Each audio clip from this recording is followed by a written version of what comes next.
So the ball I am holding is an iconic ball to Ashbourne. Henry Hurst gold this, and it is in fact the oldest ball we know of in Ashbourne. Gold, that's right ladies and gentlemen, at Clifton Mill.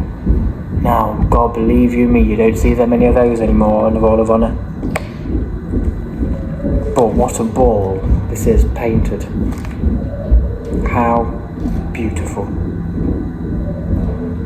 The second oldest ball that we have here in the museum is this ball from 1887, gold by Henry Hind at Clifton Mill, and you can vaguely see some of the paint on it. So obviously there's a crown on that side, and because they weren't painted like proper elaborate like they are now, it's got another crown on with the name, and it says Ash Wednesday on. And this is another really nice ball. And people may say, why is it small? That couldn't have been played with. Well, they were smaller back in those days, and the biggest ball probably from then is one that I'll show you in a bit. So the next oldest ball is 1888 W. Phillips gold, and I believe it was gold at Surston. Now, this is the third oldest ball and fully brown. I don't think they had it repainted after, but what they did have is just a few, probably bits of toothpaste or something, bits that says Ashbourne Royal, well not Royal, it wasn't Royal then, Ashbourne Shrovetide, football, 1888. So that's how we know what year it is, so I think that's excellent that they had it painted on there, so we can see how old it is. So the next oldest ball that we have in existence is 1897, gold by Joseph Bradley at Clifton Mill. And this is actually the fewest Jack Barker balls that we have in existence. And I think at some point it did burst because it has got a patch at the top of the ball. But that's by me guessing. And yeah. The next oldest ball that we have in existence is Joseph Burton gold in 1902 at Surston Mill. Now, the reason that it has got King Edward on is because this is a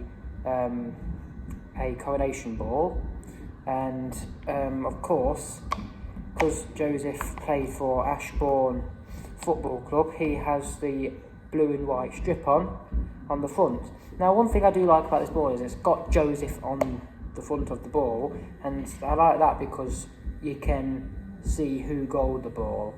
And it's particularly shiny as well, and I like a good shine on a Shrovetide ball. I think, because Tim painted it, I think he should use the same varnish as he used on this ball for the next game, because I think it might last a bit better. This ball is from 1906, gold at Surston by G. Goodwin. Now, as you can see, the original artwork is, well, the artwork on it is old, and looks like it's got mud on. Well, that's actually paint, and the reason that it's like this is because the committee owns this ball, and they thought the other artwork was really good. Don't get me wrong, it was really good, but they didn't think it looked like its time, so they wanted it a bit more you know, older looking, if you please, and they wanted it more like Jack Barker. This ball was gold at Surston in 1909 by Jack Brown.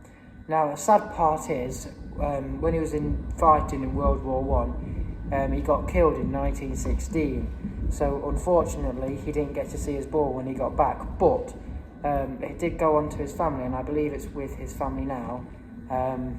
So that's still a nice thing.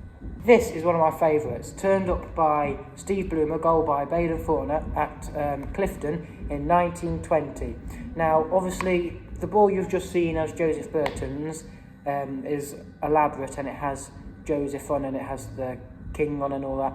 Well, as you can see, this one's only got a Union Jack on with the date, a couple fertility symbols, and the crown on the back with laurel leaves, and obviously where it was gold, and the name.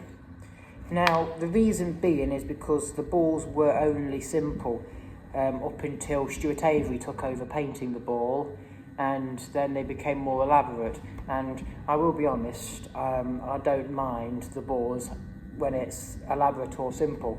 They both look like a fantastic job. Now, for those of you that don't know, Steve Bloomer played for Derby County, and he's a Derby County legend. hence the song Steve Bloomer's watching, helping the fight. Now, of course, you know, there's a massive statue of Steve Bloomer, so people really know him of Derby County. You see, I don't know where else he played, I only know Derby, so I could jabber on about that all day, but we're talking about Shrovetide here, guys.